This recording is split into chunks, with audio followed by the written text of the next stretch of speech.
is. Alhamdulillah. Awesome. Good to be here. All right, I'll start with the opening dua. أعوذ بالله من الشيطان الرجيم بسم الله الرحمن الرحيم الحمد لله والصلاة والسلام على رسول الله صلى الله عليه وسلم أما بعد. Assalamu alaikum wa rahmatullahi wa barakatuh to everyone who's tuning in and watching, whether right here on Zoom or those who are viewing through the live stream on Facebook, or if you're watching this later on, do write something in the comments and touch base and let us know that you've watched this later on. May Allah subhanahu wa ta'ala make this session and lesson a benefit to all of us, especially myself. As you know, the reminder definitely benefits the believers, but we want the reminder to apply to ourselves first and foremost. So whatever I say to you guys is something that I've either worked on and managed to overcome and implement myself, or I'm in the process and have the intentions to work on and implement. So I'm right there along with you guys in the journey. It's not me talking from a podium telling you, you know, what is the best way and how to do things in the best way. I'm offering, inshallah ta'ala, a strategy today that maybe you haven't thought about or heard of before, and we ask Allah subhanahu wa ta'ala to grant benefit. So is it okay, Sarah, if I open up my slides? Yes, please. Yeah. Do you know how to share? Yeah. Yeah. Yep. Yeah. Go for it. Fantastic. All right. So welcome and congratulations to everyone who has made it here. I always like to congratulate people when they attend any type of reminder or lesson or gathering of the remembrance of Allah, or any type of beneficial gathering with their fellow believers.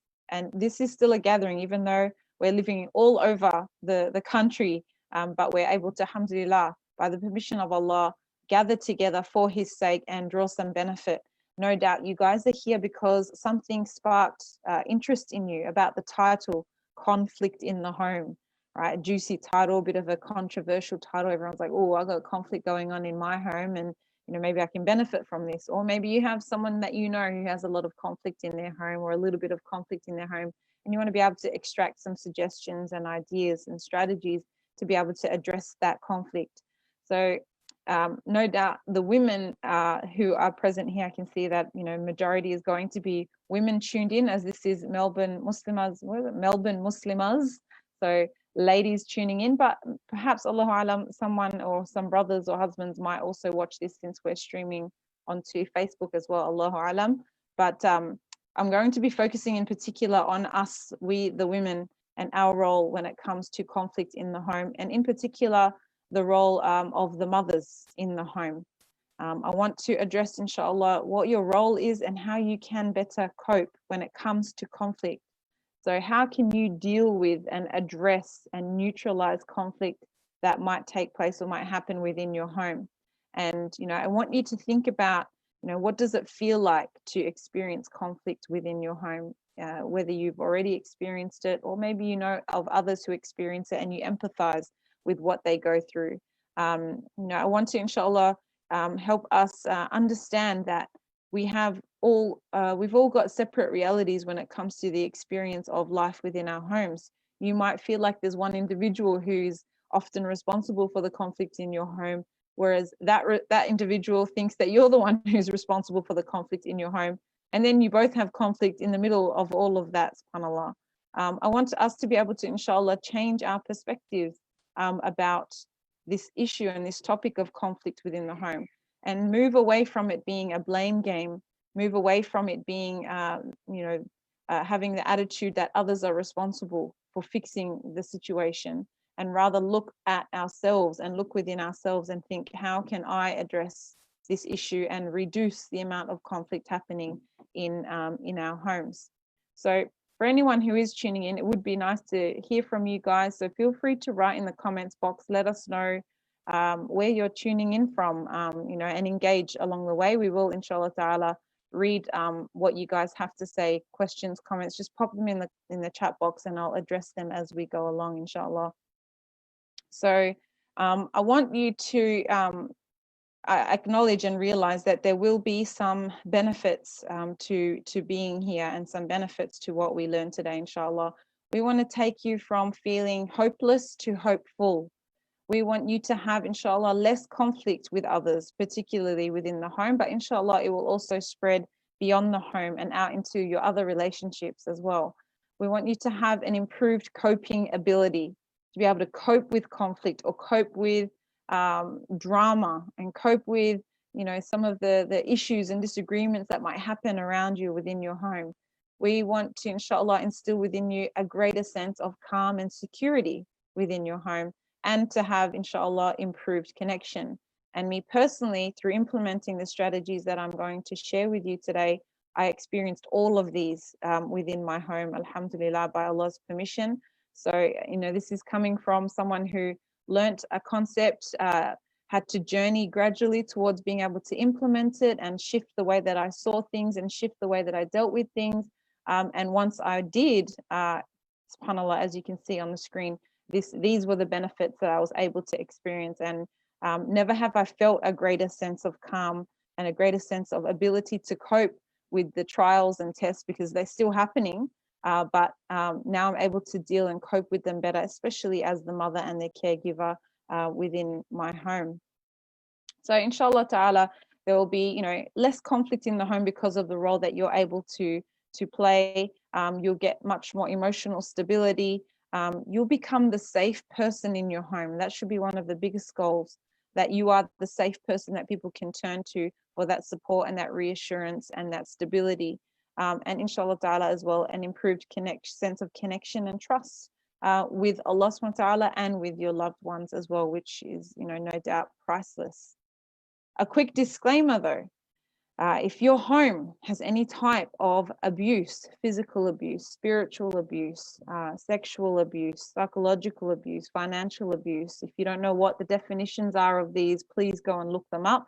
My disclaimer is, if you have any forms of abuse, whether minor or severe, please address it and get help. This is about conflict in terms of disagreement conflict, not physical conflict, not abuse type cases. I absolutely stand against all forms of abuse against men, women, and children. So if your home is suffering from any of these types of serious forms, then please do reach out and seek help from someone within your community or some professional who deals with it. And if you do fear for your safety or your life, please address it urgently, because your life, is a sacred trust from Allah subhanahu wa ta'ala, and you have to preserve it and protect it. So the quick disclaimer is that this topic, this discussion today, isn't about tolerating forms of abuse. Yeah, this is about how to reduce conflict, as in disagreement, clashes, disconnection and whatnot from your home. So what is my background or my expertise? I am the founder, as mentioned, of Developing Diamonds, which is identity and success coaching for Muslim women and young people. A few years ago, I co-founded an organization and community center called Perth Ummah Center. You can have a look, it's up on Facebook. And we ran all sorts of programs and created a beautiful space for the community over in Perth, where I'm from originally. I'm now in Sydney. I'm also part of the Aware Academy, which actually has a new logo I need to share. And that is where we raise awareness about the impacts of pornography within our community, and we help to support adults towards recovery if they are suffering from addiction. In particular, I'm the female lead in New South Wales. We also help to raise awareness about it within schools and in community in order to protect children from the impacts and exposure of pornography. My coaching background is a Hijra coaching qualification, and also in particular relating to today is I'm a certified Back to the Fitra mentor and coach, which was founded by Sister Catherine Jones, where we learn about the inside out paradigm, which inshallah you'll learn a little bit about today. So Back to the Fitra is where I learned this concept of dealing with conflict within the home, dealing with my own emotional, psychological and spiritual well-being. It's an amazing concept, inshallah, that you'll be introduced to today.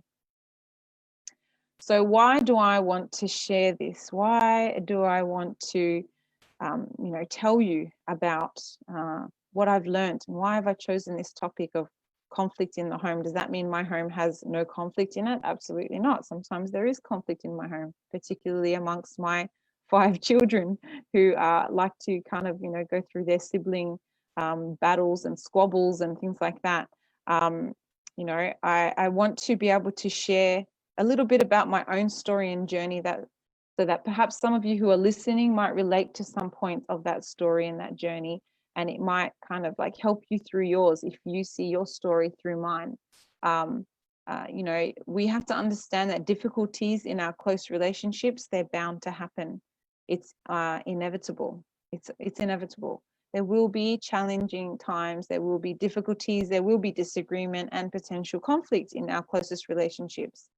We also know that, yes, we have the Islamic teachings of good manners, we have the Islamic teachings of how to have a, you know, a good family dynamic, but we also need to understand how our psychology works. And alhamdulillah, you know, when we understand the way our psychology works, the way our mind works, this is beautifully, perfectly compatible with what our Islam teaches us, you know, with regards to our way to understand things and our conduct. When we look at our homes, especially in our Muslim community, there is so much chaos, there is so much conflict, there is so much unhappiness within our Muslim homes. And what a sad thing. You know, this is not how it's supposed to be. This is not what Allah subhanahu wa ta'ala stipulated, you know, that two spouses would come together and build and establish a family unit together and then be in chaos and conflict and unhappiness. Allah subhanahu wa ta'ala does not want this for us. If you're looking at your home dynamic, or you're looking at the family home dynamic of those around you, your friends, your family, and you're seeing it's not this beautiful, blissful, loving, connected place, we need to understand it's not meant to be that way. And we have to make a change, and we have to find and learn ways to make that change. And of course, whatever means we use and implement, we want to make sure that it is aligned with our Islamic teachings as well. We need to understand that we cannot and we will not be effective believers until we address this conflict within our homes. And I say this all the time. How can we go and fight the battles in the world, the spiritual, psychological battles, the ideological battles within the world, and give da'wah and call to Allah when we can't even settle the conflict within our own homes, when our own homes are battlefields, when our own marriages and relationships are battlefields, when our own community dynamics with each other are battlefields and we're in conflict? How can we go and fight the battle out there when what's going on within here, within what is meant to be the safety of our homes, is under threat constantly and in turmoil?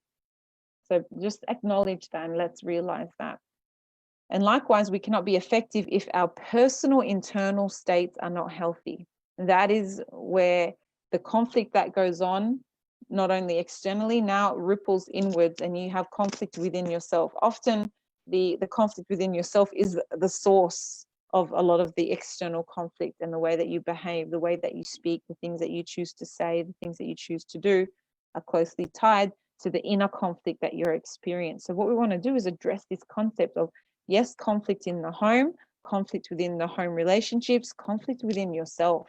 What's going on, my sisters, where you are living as if you have a storm within yourself, which is then creating a storm within your home, and then ascending out, storming little human beings and individuals into the world, you know, with volatility, with instability. We don't want that, right? This is not the ideal. And I'm coming from saying this to you because I used to feel like I was just in a storm, that my heart, my mind was just in a storm. But I wanted to be good. I wanted to live a good life. I knew the Islamic teachings, but I had this storm constantly brewing within me that I had to address.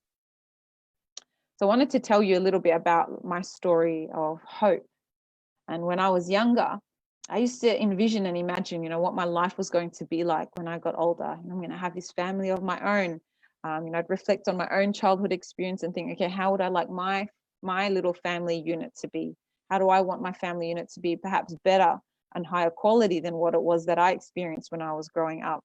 I love children. I would daydream about what life would be like with a future husband. And I wish, you know, for a life where I had this gorgeous, wholesome little Muslim family and I'd just be happy and in love with my life, right? This fairy tale in my mind. I always wanted to become, you know, a woman who was living a really settled and fulfilled life. I wanted to be a wife and mother who was in a state of just being okay and, you know, really solid mom and nurturing everyone and being all gentle and being a good, you know, mother and housewife and that sort of thing, someone who's in control of their emotions. I wanted to be a wholesome and contented wife and confident and competent mother, a woman who was calm, in control of herself. someone who had a grasp on her life and could handle anything thrown her way. However, despite that being what I wanted, when the time actually came to living that in real life, and I embarked upon that very early on in my life. I was quite young when I got married and chose to, have a child and became a mother. When the time came to actually having that and living that idealized dream that I'd envisioned, it was a whole other story, and it wasn't as easy as what I thought it would be. Right? What I found was certain situations would trigger me to lose control of my emotions. Feelings of insecurity would creep in. Negativity would impact my relationship within the home, with my spouse, with my children. I would operate from a place of like relentless, defensiveness, protectiveness, worry, anxiety. I would place everyone else in charge of meeting my emotional needs. There's always someone else's fault for how I was feeling. Someone did something, said something, didn't do something, and that's why I'm feeling upset now. Right? Always someone else's fault for how I was feeling. And my insecurities would then be projected onto my marriage and my parenting. And I found myself constantly feeling unsafe and not okay. Always not okay, always not safe, always unsettled. Conflict situations used to absolutely overwhelm me because I hated conflict. But because of the way I felt and the insecurity that I felt, it was actually creating conflict. I was feeling miserable and discontent, frustrated, resentful, guilty about my own speech and behavior, unfulfilled at my own state of, dissatisfaction and unhappiness. So it definitely wasn't what I had initially envisioned of what I wanted my life and my relationships and my home to be. So I was like, even though I felt like I was making effort, why is the outcome of the way my life is and how it feels different to what I want and different to what I was envisioning? It was like the more I demanded that the external give me what I wanted and needed, the worse I felt internally, subhanAllah. So I put it that externally, everything around me and everyone around me had to be a certain way for me to feel okay. So obviously, because I couldn't control everyone outside of me, then that left me, it left me helpless and hopeless because you can't control anyone. And then now I put it that they were all in charge of the way I felt about my life and about myself and about our home and our family. So it was very disempowering because I was looking externally.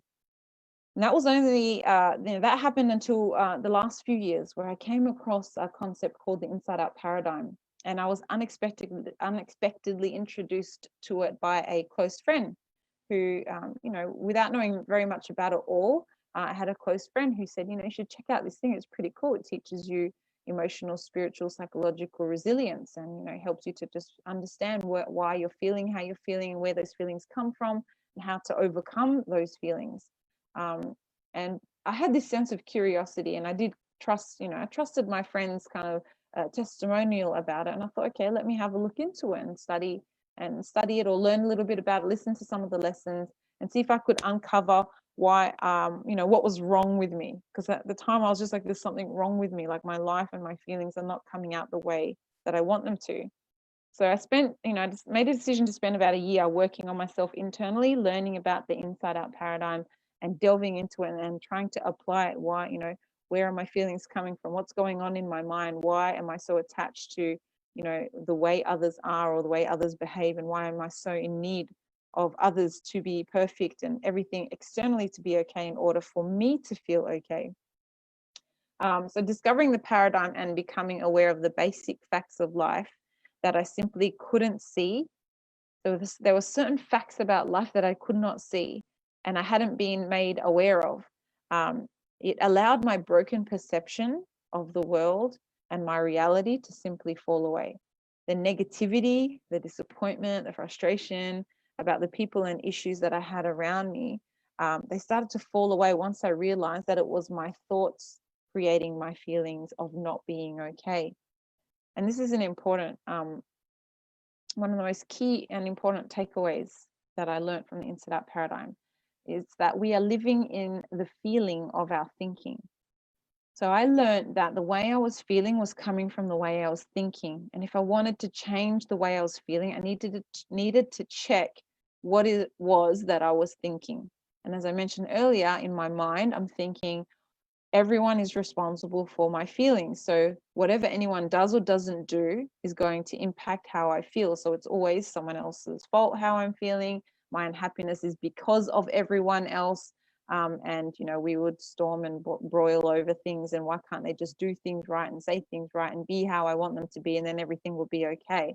But then realizing, oh, hang on, Calisha, you are the one who's responsible for your feelings, and you're responsible for your speech and actions that result from those feelings.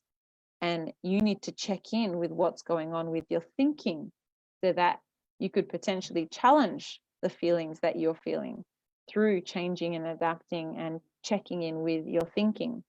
So we are living in the feeling of our thinking, and we experience the world through thought in the moment. So what we experience moment to moment, it comes from what we're thinking moment to moment. So you might be sitting there and someone you know has said you have to go and attend this online session, this online masterclass, and you're sitting there and you're like, oh, this is so boring. I can't believe she's making me watch this and listen to this. So what's your thinking? Your thinking is, I'm bored, I don't want to be here. So that's creating this feeling of irritation and frustration as you listen to my annoying voice, right? Then you've got someone who's sitting there thinking like, I can't wait to learn and grab some strategies. And they're listening to me talking right now, and they're like getting pumped, like, whoa, oh my gosh, I'm responsible for my feelings. Oh my gosh, I need to check in with my thoughts.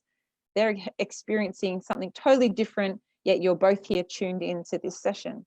So we experience the world through our thought in the moment. So our thoughts are very, very powerful when it comes to the experience that we have in any given moment. So through learning the inside out paradigm, I realized that I was actually always truly okay. I'm actually always in a state of okayness. So instead of feeling like I was never okay, I realized, dude, you are always okay. Allah's always got your back. Allah's always carrying you through every moment. And you can just kind of assess and navigate what's going on in each situation and deal with it accordingly. So I realized that my world was always going to be okay, so long as I chose to think of it as that, and if I could see it as being okay. And I discovered that, oh my gosh, I create my own reality through my thinking. It's not everyone else creating my reality, you know, which is what I'd been doing up to that point. I realized that my world can be beautiful if I want to see it that way. I didn't have to continue to think that the failures and the disappointments, the disagreements and the tests around me meant that my world was not okay, or that I was not okay. So I used to think life around me isn't perfect, so I'm not okay because things around me aren't going well, or there's chaos, or there's tests, or there's issues. So that would disturb me and kind of like wind me up. When I realized that, you know what, you're actually always okay. It's just the way you're thinking about these things. You might be blowing them up. You might be fearing the future. You might be worrying about past issues. And that is ruining your experience of the moment. So I let all of that nonsense fall away, and I realized I can't control anything but my own decisions and my own ways of thinking about things, and that I'm not accountable for anything that anyone else does apart from my own choices and actions. I realized, well, you're responsible for all of it, Calisha, when it comes to your experience of life.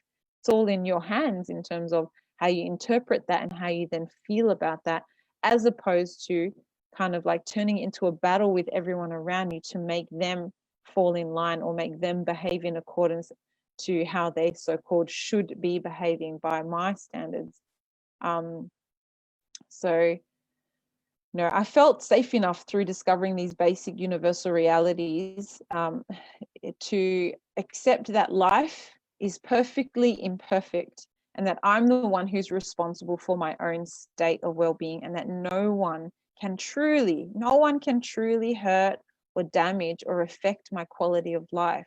I always have a choice. I always have a way I can see things. I always have an opportunity to change my situation.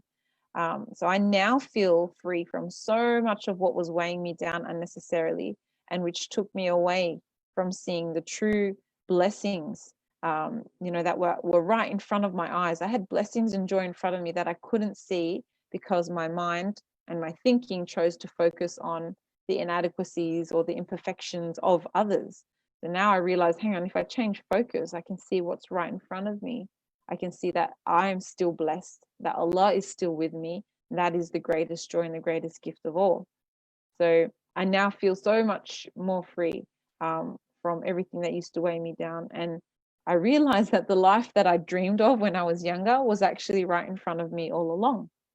The good things, the beautiful things, the relationships, the children, the cozy family it was always there. It was always there right in front of me. But my mind, I kept thinking and choosing the chaos in all of it. And because of my own, emotional holes and emotional scars from my own upbringing and journey of life, I was channeling those negative states and negative emotions into the inadequacies or so-called inadequacies that I saw before me. So all I had to do was remove the protective wrapping with which I had encapsulated my view of the world.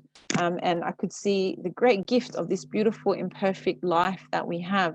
And I know that the protective wrapping was something that I implemented along the way in order to cope with life and get through certain stages. You build up these defense mechanisms when you go through different trials and tribulations, which you don't realize are there until later on in life, and you're feeling kind of blocked from a positive experience, and then you have a look and you're like, hang on, there's some barriers here that I've implemented because of XYZ legitimate reason, and they're still there. And to realize I don't need these barriers here anymore. I can just sit and enjoy the situation, even if it's not the most perfect situations come along. So the techniques that I used to use, were not necessary anymore. They were, in fact, damaging the type of life and state that I desperately always wanted to live in. So, to have all those different expectations or to have judgments and carry them and hold on to them, they were destroying the experience of life that I wanted to have. So, now, alhamdulillah, by Allah's permission, I feel whole, I feel grateful, I feel calm, I feel accepting. And I never felt like this before. And I promise you, like by Allah, I'd never felt like this until I learned the inside out paradigm. Until I learned that my feelings come from my thoughts, until I learned and realized that I am responsible for my own experience of life, until I realized not to live in the future, not to live in the past, to live in this present moment, until I learned to trust truly in Allah subhanahu wa ta'ala and have tawakkul in Him and His plan for me, and that anything that is beyond my control externally that I don't like or that is hurting or upsetting me, that I can still be okay despite that thing that I can't change and can't control. So it totally changed my perception of things, and it was absolutely aligned with the Islamic teachings, alhamdulillah. So the story that I'd once told myself, that had once been, it no longer needed to be the experience of my life. So no doubt I still do struggle some days. Some days I get caught up. Some days I'm in a bit of a storm, and I might regress to my fearful, insecure ways of thinking or speaking or behaving. But now I can catch myself, and I'm determined to rewire the way that I think and perceive and behave in the world. And alhamdulillah, like I only see better days ahead. Inshallah, I'll only get better and better at managing and regulating my thoughts and emotions and creating a more and more positive experience of life. So this is what the understanding the inside out paradigm can bring to you. It's changed my life forever. Like I'll never be that old person that I used to be, always upset and always caught up and always kind of like blaming everyone for how I felt and how whatever the negative emotion was that I felt ignored, or felt like someone didn't listen to me, or felt like someone didn't do or turn out or follow the instructions that I gave for them in whatever regard, and then that would unsettle me. Now I realize like no one can really unsettle me if I'm just living moment to moment, taking care of my responsibilities. Allah subhanahu wa ta'ala is with me and helping and aiding me. So one of the biggest things that I realized through my story and my experiences, and through the impact of others through this inside out paradigm, is that all of these things that I've gone through, or that I've been caught up in, or the tests that might happen to me, these things don't define me. It's me. I define me. I am the one who will define myself. I am the one who is saying what I am and what I aren't. I am the one who is shaping and molding my identity and my, the way that I show up in the world, or the way that I, interact with others, or the way that I choose to behave day to day. So, so now, I'm using this knowledge that I've learned through the Inside Out paradigm to help change people's lives. And I spent a year studying the Inside Out paradigm. I paid for the program as well that I studied it through, and I'm still staying close to my head coach and teacher till today in order to continue to polish up my understanding and become really kind of strong and solid and sound to be able to mentor and teach other women and young people and individuals towards establishing a strong understanding of the Inside Out paradigm. I invested a year of time, I invested a year of money studying it. So now I'm really passionate about helping others to be able to discover the paradigm and benefit from the hope, the freedom, the liberation that it will bring into your life. And it's truly a blessing to be uncovered by the world, subhanAllah. So, an important, interesting fact is that feelings come from thought. Okay, they are the two sides of the one coin. Your feelings, whatever you're feeling at any given moment, is always tied to what you're thinking. So when you go, feeling worried, what are you worrying about? Check what's going on in your thoughts. If you're like, I'm feeling really low and feeling sad today, what thought popped into your mind that created that feeling? Okay, you're feeling like angry and frustrated. Where is that coming? What are you thinking about that is angry and frustrated thinking that is creating that feeling? So remember, your feelings are never just there for no reason. They're coming from somewhere. They're coming from what's going on up here in your mind. So remember that people can't have an impact on your feelings.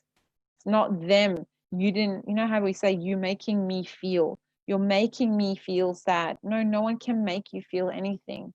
If they're behaving in a way which is unruly or disrespectful, they're not making you feel sad for it. You are seeing them be, rude or disrespectful, and then you have a choice to be tolerant, or you have a choice to reprimand them, or you have a choice to ignore them.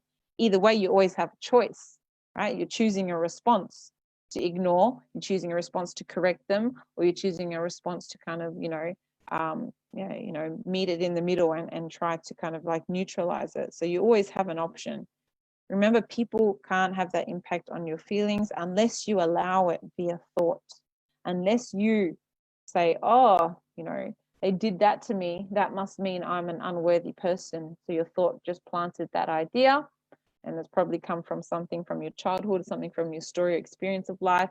Someone did or said something, you're like, it's because I'm an idiot, I'm not worth something. You just told yourself that, and then you start to feel low, you start crying, you start getting teary because you just harmed and poisoned, punish yourself through that thought, subhanAllah. So think about thought like a train, a train of thought. They say, like, I'm in the train of thought. Remember that a situation can occur, and you can go into your past and then use your past to interpret what it was, that was said and done in the example that I just gave before. But then it will cause a feeling and cause a reaction, and you might regret that reaction. So remember that we can control, that we can live allowing situations outside to control our psychological state. By doing so, we lose our psychological freedom and safety. So remember that if you allow something external to you, like what I was doing, to control your sense of feeling, like someone in your house might always just be grumpy, and then you start to say, this person's just grumpy because they hate us all. You just created a story because they hate us all. So every time that person's grumpy, it triggers you to say to yourself, he or she hates you, he or she hates you, he or she hates you. Then if you model that in front of your children and young ones, they'll start to say that too. When that person acts like that, it's because they hate us. And then you see kids say things like that, sweeping statements, she hates us. Or like, as mothers, your thought is, you might have a thought in your mind that is like, I don't get enough help in this house, right? So then you're thinking, I don't get enough help in this house. Your heart starts to feel frustrated and angry. Why doesn't anyone help in this house? Are these people ungrateful? Then your speech and your behavior starts to manifest it. And you start saying out loud and slamming cupboard doors, no one helps me in this house, and it's all your fault, and you're all ungrateful. You just created this whole tirade based on a thought, which is, people don't help me enough. and then you just created this bad behavior, which ultimately will create conflict and distance, and the kids won't want to be around you. Spouse will be like, oh, she's in a mood, she's slamming the cupboards again. When really at the start of it all, instead of jumping on that negative thought train, you could have said, wow, I feel like there's a lot of chores to do right now and I don't feel helped or supported. Why don't I just go to everyone's room and say, hey, are you able to help me? And can you do this one chore for me? And just calmly ask for it and communicate. Do you think you would get help? Absolutely, you'd get help, right? And even if you didn't, that's okay too, because either way, the job has to get done. But see the power of thought and jumping on that thought train or choosing not to get on the train. So remember, see your thoughts or a negative thought as a passing carriage on a train. You have a choice to jump on it and put yourself in that stuck state, or you can,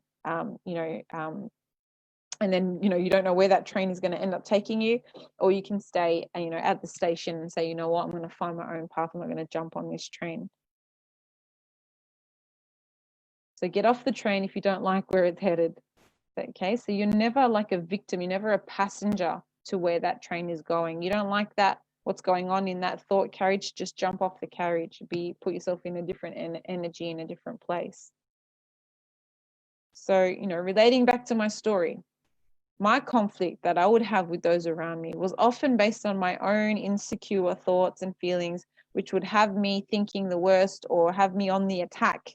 Like, why haven't you done this? And why this is that? Why, right? Grumpy person that even I didn't want to be around, subhanAllah. The expectation that I had was from others to make me feel good. So my feelings were always based on and controlled by others, even if they were unaware, even if they were like, what do you mean? I didn't even know you felt like that. So it became everyone's fault for how I was feeling, except for my own fault. So, coming back to that experience, being able to learn that, girl, like, you are the only one who is responsible for yourself and your sense of feeling, and no one else. It was empowering. Yes, scary and daunting, because you're like, oh man, can't blame people anymore. It's on me. My experience of life, my happiness, my sadness, it's on me. Is very confronting thought to have. So my feelings were often based on the fear of my future, the fear of the future of my kids, the fear of future of certain relationships if they weren't coming out a certain way. And it's unfortunate when that happens, because we're technically making predictions. You're predicting that the future is going to be better or worse, or happy or sad. You can't predict. Allah subhanahu wa ta'ala has already written it. It's already planned and decreed for you. So rather than feeling worry and fear about it, just trust Allah subhanahu wa ta'ala. So this is what I love about the Inside Out paradigm. It's very aligned with tawakkul and trusting in Allah subhanahu wa ta'ala. I lived in a state of feeling emotions based on something that didn't even exist yet. So when you fear the future, you worry about the future of how someone or your loved one might turn out, what they might choose, what they might do or not do. You are ultimately trying to, tell the future. You're trying to, guess what the future will be. I think someone's microphone is off, just heads up. So remember that your feelings come from your thoughts and not that person. Even if there is so much conflict coming from them, they might be the main storm, and then they suck you in and then you storm with them.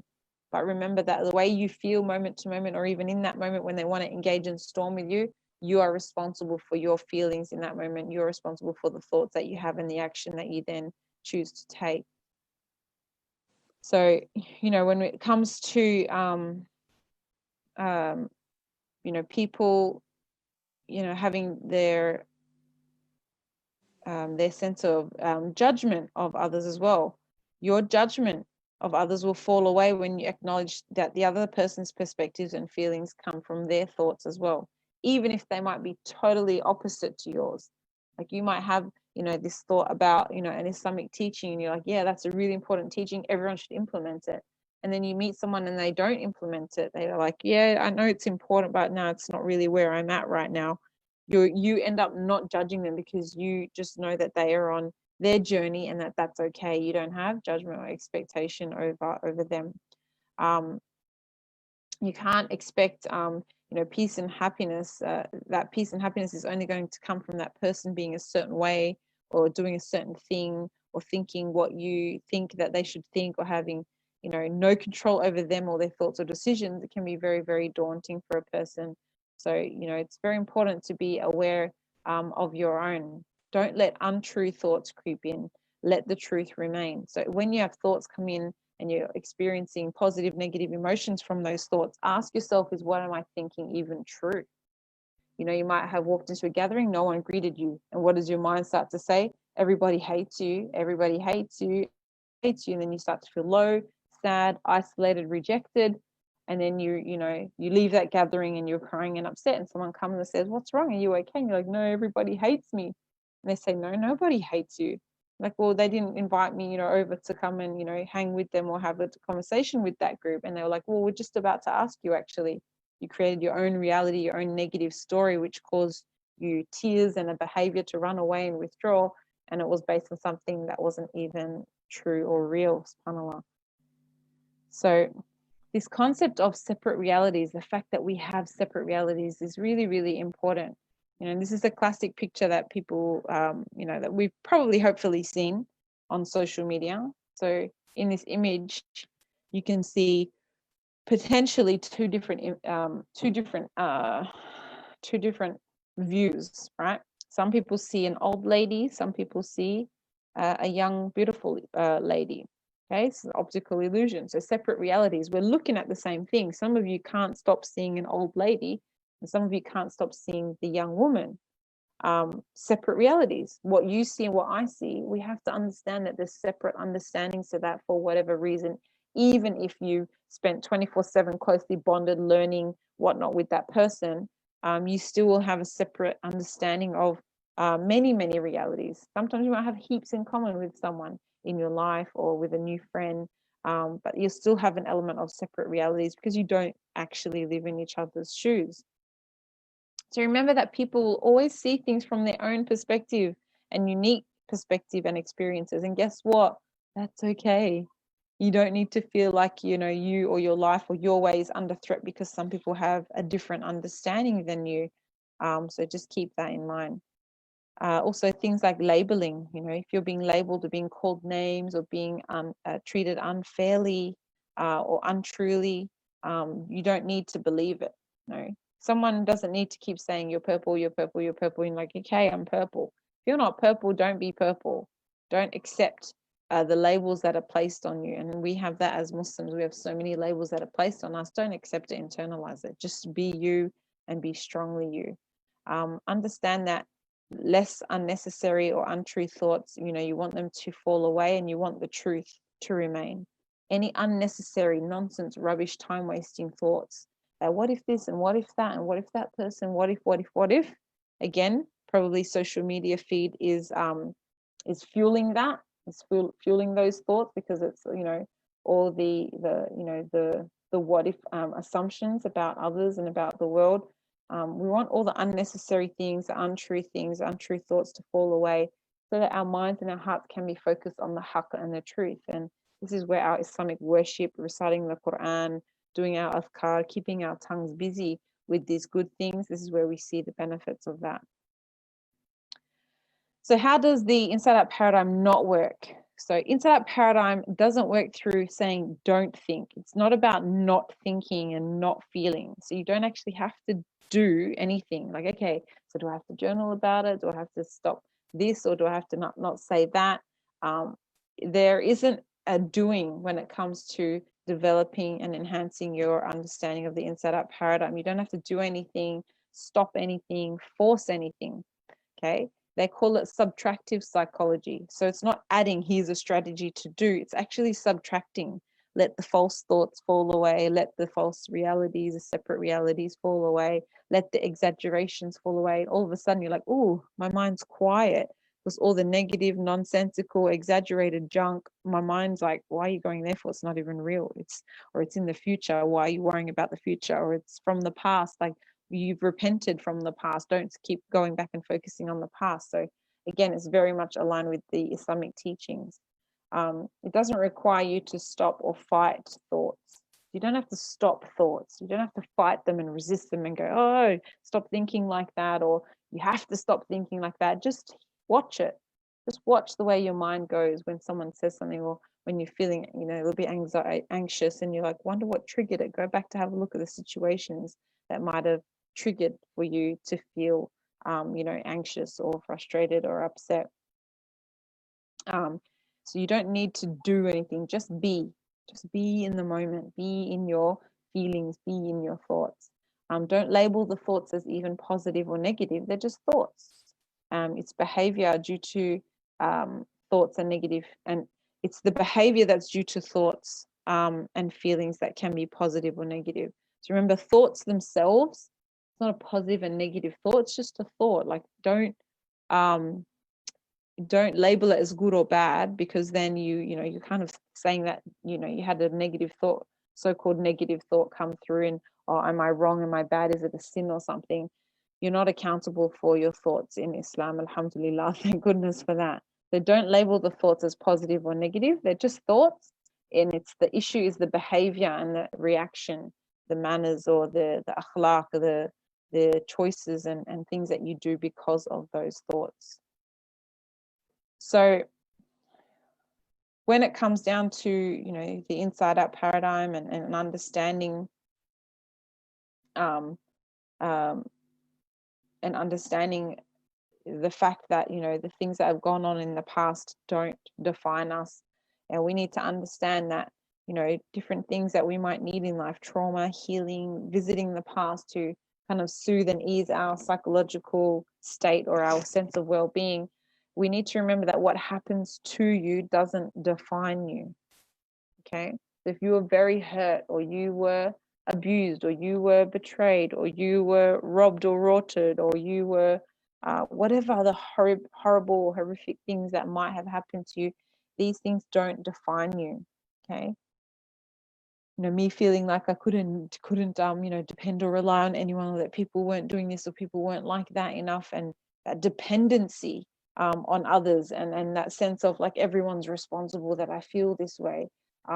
These negative concepts or negative memories of my own past became my defining factors, that people aren't going to accept you, or that you're going to be let down, or that you're not worthy of love and affection and those types of things.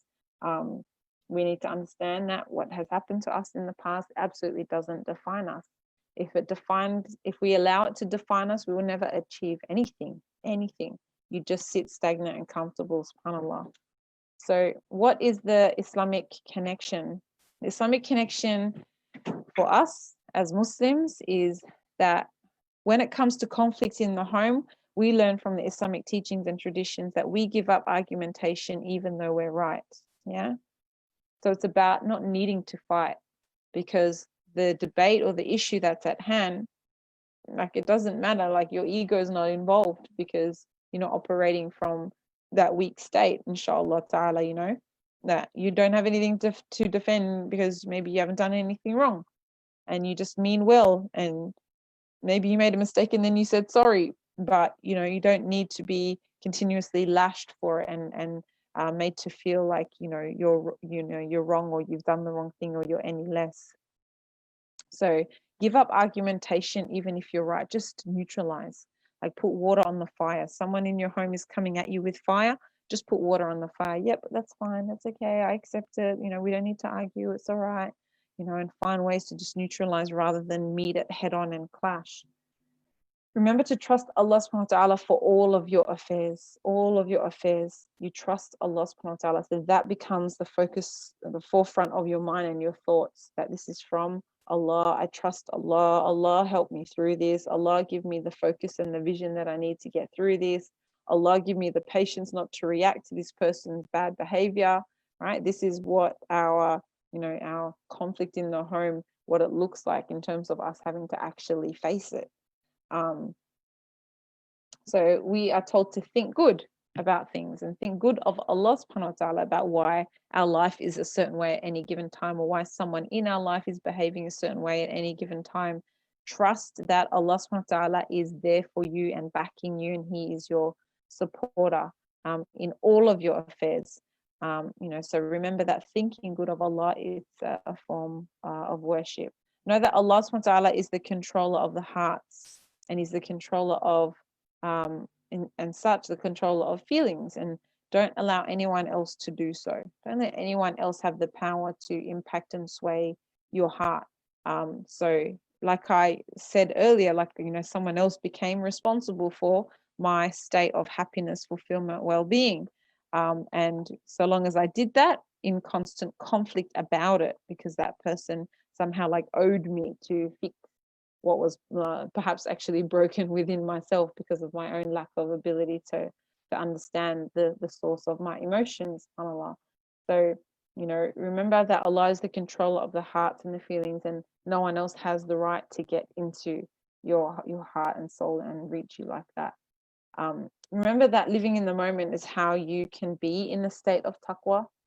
So not being attached to a certain future, not kind of predicting a negative future, nor an overly positive, fantasy type of overly idealistic future, nor living in the past and being connected and attached to what your past life was like. So we have to stay in the middle path. We have to know that any extremes in emotion is how shaitan can affect us.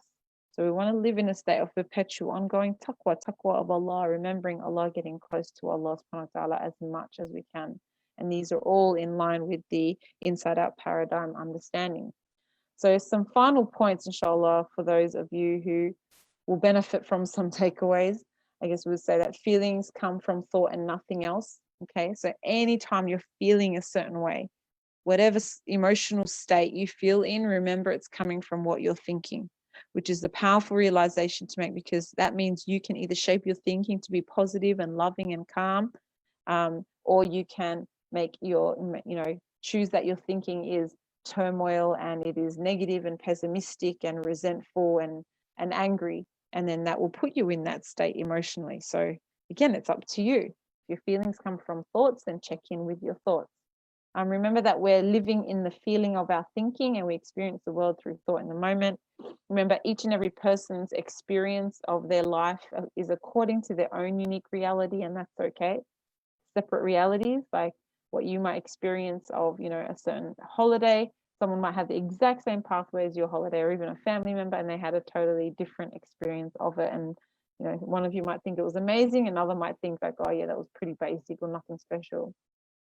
So you alone are responsible only for your choices and reactions. That was a big one for me, that I couldn't blame anyone else anymore, because it was me who was responsible for my, moodiness or my upset or my, frustrations that I was experiencing for various reasons.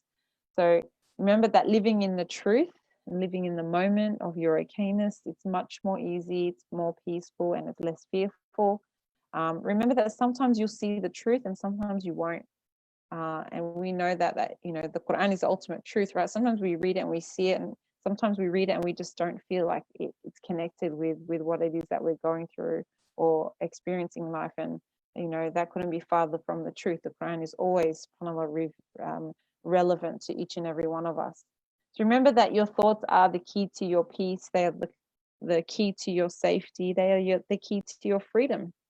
This is where your peace, safety, freedom lies, in your thoughts. What's going on in your head? How are you looking after what's going on in your head? How are you solidifying your Islamic mindset, your Islamic identity through effort, active effort in learning, through Islamic understandings, and developing that sense of self. So remember, your thoughts are the key to your peace, safety, and freedom. So take care of your thoughts. It's like a garden up there, right? And you need to tend to it and take the weeds out. Remember that the future is from the unseen ghaib, so we cannot assume our predictions to be true. And remember that you are always, always okay. Alhamdulillah. So that brings me to the end of this session. You're probably surprised, like, oh, hang on, this was not like a conflict talk like I thought it was going to be. I think we all know the way conflict, is often taking place within our community, within our families, in our homes. You might not always be able to fix and moderate the conflict. You're not always meant to be the referee in the middle of the boxing ring, like literally and figuratively. Remember that you are only responsible for what you contribute to it, how you react. There might be two people in your home fighting, you come along and you jump in and you start to just jump in on the fight and let the emotions rise. Or you can be someone who says, okay, I see this conflict happening.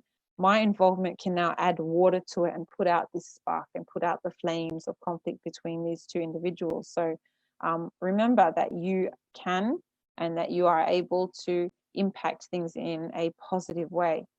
So what can you do next? If you feel like, oh, I would love some more support, love some more learning on this topic or any other topics, feel free to reach out. And I can support you, inshallah ta'ala, in your identity and success coaching if that's what you want, or through joining ongoing programs of development for your Islamic identity and your success principles, inshallah. And also just reach out on social media platforms. I'm always happy to help and support, and you can watch some of the content that's out there that might also be relevant and helpful. So that ends my presentation.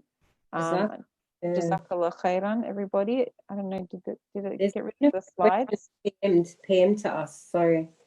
Did it get rid of the slides? No worries, whatever you want to do. Oh, you stop share. There we go. There we go. So a couple of questions were PM to us. I actually, my iPad froze. I had to leave halfway through, but it let me back in 5 minutes later. Oh, wow. So our admin PM to these questions to me. As a revert, I find that finding close friends can be hard, especially if it's in a group of friends that are from the same culture and grew up together. They have gatherings but don't invite me and always talk to each other. I feel like I'm always the one making the effort. I feel upset about it. What is the best way to change that feeling? So just a disclaimer, we did PM her. We'll catch up with her. Awesome, mashallah. So but, what do you suggest? Yeah, so this person's feeling a bit kind of maybe disregarded or overlooked or excluded, right? In this social dynamic. This can happen to the best of us, number one. Right? This can happen to anyone. You're not the only one, you're not the first, and you're definitely not the last to feel this way when you don't quite maybe fit in with your community or with a new community or with an outside community that you're trying to merge into. But the biggest thing that you're responsible for is not saying and thinking, oh, they're all bad people, look at them not welcoming me, what's wrong with them, and going down that train. Remember, don't jump on the train of that negative kind of thought process or journey. Rather think, okay, even if what I'm thinking is true, the state that it's putting me in emotionally is basically me agreeing with what I think could be true, that, oh, they don't like me much.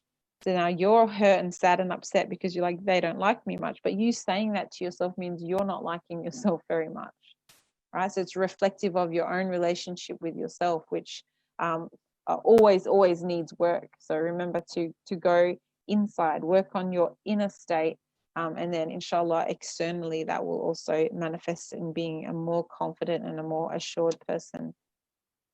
So there was another question, but that sister then added to that saying, I always feel like I'm not good enough. I try to go out of my way to make efforts, but I feel left out. So I think that what you just said is, yeah, perfect. All I'm hearing from the wording of that is, sister, it's your relationship with yourself that needs work. You're actually saying negative things to yourself. You're putting yourself down. You're devaluing yourself long before they are even thinking of doing that. So, check in with your thoughts. What are you thinking about yourself? Why are you thinking that? Where is it coming from? A lot of the time, I speak for myself personally, it comes from your childhood, different experiences, the way your parents were, the way your school experience was, the way your friendships were. A lot of the time that kind of can manifest in your adult behaviors and your adult inclinations, your adult weaknesses. So it's about looking at that weakness. It's a wound. You need to clean the wound, sis. You got to clean out that wound, dig it all out, bear it all with someone safe and say, this is how I'm actually feeling about myself. And, step by step rebuilding from there and taking yourself from strength to strength without needing to be dependent on the acceptance of others. So it's like, oh, I'm only happy with myself if others accept me. That is beyond your control, and that is empowering someone or others, which might even be undeservedly, like they might not even have in their mind, or let's make sure that, this person, we make effort with this or that person. It's not even entered their mind yet, whether to include or exclude you, and you've created this narrative that somehow you're not worthy of it. Okay, I'll PM her a little bit later as well, inshallah. No worries. And said, may the speaker please show us the slide about getting off the train again and explain it. I don't want to interrupt, she's saying. Yeah, so the slide picture, just imagine a train, okay? Your thoughts are like a train. So imagine a train, you have the head part of the train, right? The main part, which is the engine, and it's pulling all these carriages, carriage. And you know, when you stop at those train tracks and then the train goes, and it's just, you're like, this train is like going for 5 minutes, 10 minutes, right? Carriage after carriage after carriage dragging on this train. Our thoughts are like that. Our thoughts are like, come out and it's like, do you want to jump on board and let's go down a whole spiral, you know? And this is what you probably notice. Sometimes you start with one thought and you're like, how did I even get there? How did I get over to thinking like that or thinking about that? Like, you know, we can fall on into having a negative thought, or, you know, we shouldn't label them positive or negative, but having a thought about something, interpreting something, assuming something, and then that thought becomes something which kind of like grows, like, you know, becomes larger. So you've jumped on the train in terms of like, oh, why aren't they including me? Maybe I'm not good enough. So there's that on the engine. Maybe I'm not good enough. Joins to another carriage. I'm not good enough because I am not smart as them. And then that jumps onto another thought carriage. I'm not as smart as them because I never finished school. That jumps into another train carriage. I didn't finish school because I never commit to things. Another one, I don't commit to things because I'm lazy. And then another one, see this whole negative storyline now that you've jumped on just because you're watching people and you're like, I don't quite feel included. When all you had to do was say, maybe I could ask them to include me and say, guys, I really would love to spend more time with you. Would you include me more? And perhaps that's a proactive approach, and they go, oh, absolutely, we'd love to have you around. Or they might say, no, we don't really like you. And if that's the case, go, well, I don't like you either. And, you know, find a new group, you know, subhanAllah. So again, see, this is all going on up here. So I would always advise people, do your inner work, question your values, question your self-esteem, question your identity, question what you do and don't think about yourself, and challenge it, you know, because shaitan wants you to be weak and remain weak and get weaker. And we cannot allow that to happen. We cannot just sit there and wallow in our negative emotional states that we can kind of fall into. Absolutely. Another sister messaged and said, sister, I've got 3 kids. My parents live with me. I've got a lot of conflict with my mum. I don't like to hurt her, but it's sometimes very unbearable. Can you give me some advice? Yeah. So again, this the sense of like the conflict with someone is unbearable. There's only conflict when 2 people clash. If you choose not to engage, can there be conflict with someone who's aggressing, putting you down, saying negative stuff, teasing, wants to bicker? Is there a conflict if you refuse to meet them there? And instead you do like what we mentioned, the Prophet said the best one's one who gives up arguing even if they're right. All right, mom, okay, it's fine, mum. You know, we don't need to debate that. I'm just going to let it go, mum. Thank you for caring. Thank you for your comment. I appreciate. I'm sure you mean well by your comment, even if the comment was really dry or quite nasty, right? Thank you, appreciate it. Just don't meet them in conflict. Refuse to pick up a weapon if someone's coming at you, you know, with a, you know, emotional, psychological saber, right? You don't have to lash back. You can say, I'm not getting on that. Again, think of it like a thought train. I'm not getting on that train. That's your role, sister, whether it's with your mother, with your spouse, with your children. If you don't engage in the conflict, I promise you there will be less or no conflict because you're refusing to jump on at it. Especially if, you know, with certain people, it doesn't get anywhere. It just leaves you in a crying mess state and even more kind of like heartbroken and disillusioned. Well, you sort of answered. She further went to say, but you sort of already answered it. My mum expects me to do everything in her way. If not, she starts advising me. It's hard with all the stress I'm going through with my family life. So yeah, it is. Those types of things can be hard. If you've got a parent who's maybe like a bit of a helicopter style parent, you can try communicate it with them when they're maybe in a good mood, find the right time. If you don't speak well, write it as a message, write it as a letter. You know, this is how I think and feel, or, you know, when this type of thing happens between me and you, or when you tell me that, you know, I don't wash the spoons the right way, like it hurts my feelings because XYZ. You can voice that and then see if they respond. But again, don't expect. They might not respond. They might not understand what the heck you're on about. and say, no, I'm being fine, I'm being normal. What's your problem? Why are you being hypersensitive? You don't have to, again, jump on that train of agreeing with them or taking sides or trying to feel like you're a better person than them. Just don't bother getting on, on that type of negative spiral, a negative downward spiral. It's not elevating. It's not, taking you to your highest self. How can thoughts not be positive or negative? Yeah, Sister Manara also said that same thing. So how can thoughts not be positive or negative? Putting labels on your thoughts as positive or negative, that's judgmental, right? So if I say, if I asked for something from someone that I loved in my home, I say, would you make me a cup of tea? And then that person said, no, I can't be bothered. And then I go and say to myself because in reaction to that, I say to myself, wow, that person doesn't love me. And then I say, I'm not lovable. Is saying to yourself, I'm not lovable, positive or negative? It's neither. It's just a thought that's come. It's just a thought. And I'm not lovable. What you have to do is not say, oh, that's a negative thought. I'm mild. That's a positive thought. I'm mild. Thoughts are just thoughts. Okay. And they can be, they can't be definitively positive or negative. But what I want us to, inshallah, do is to challenge it. If I'm going to go into that, jump onto that story of I'm not lovable, where's it coming from? And is it true? Absolutely, what human being isn't, lovable or deserving of love? Every human being, is born as a baby with that right to be loved. So for me to say, gosh, I'm not lovable, I'm going to cry and be sad, no, I'm not lovable, well, that's not a really nice experience to put myself into. I can choose to say the other way, they didn't make me a cup of tea, or oh well, I'll make myself one because I'm worthy of love and I love myself enough to go and make myself a cup of tea, right? We don't have to attach unnecessary, exaggerated or false meanings to things based on what others do. Otherwise you are literally like, in a pinball machine, you are the ball, and how everyone reacts to you is they're pinging you from this side to that side, this side to that side. You're like a victim in life in this big tornado hurricane getting thrown and thrashed around. Who wants to live like that? And that's why I said to you guys before, I used to feel like that. I used to feel like I'm always storming, never okay. And now, subhanAllah, through learning the Inside Out paradigm, I've understood and discovered like I'm always okay. So most of the time when I'm keeping myself in check, I feel okay.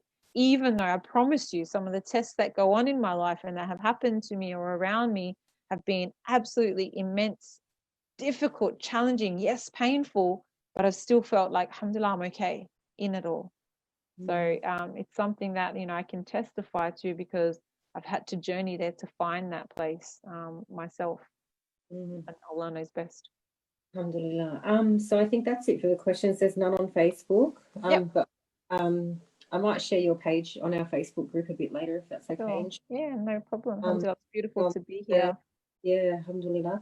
I just want to quickly, we've got 2 events next week. So yeah, we've got a few. Oh, and you'll know, I don't want to say who yet, but you'll know that he agreed.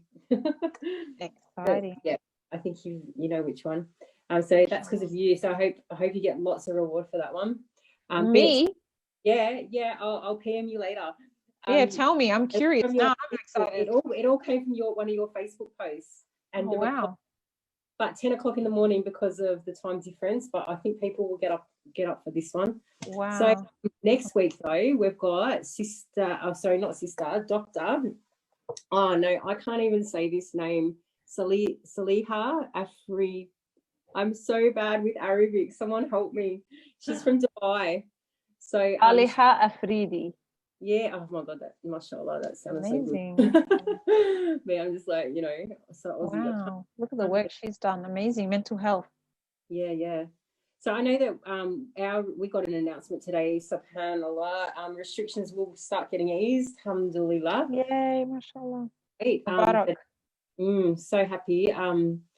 Yeah, so but and so I guess I'll just let her know that we are, restrictions are easy, but I think there'll be a lot of everyone just needs to sort of check themselves before we go back to normal, because it's been a very, very trying time for everyone, and we don't want anyone being traumatized from it. People might not realize at the moment that you know, there might be some damage. But anyway, we'll attack that subject with her, inshallah, next Monday night, though, because of the Dubai time difference.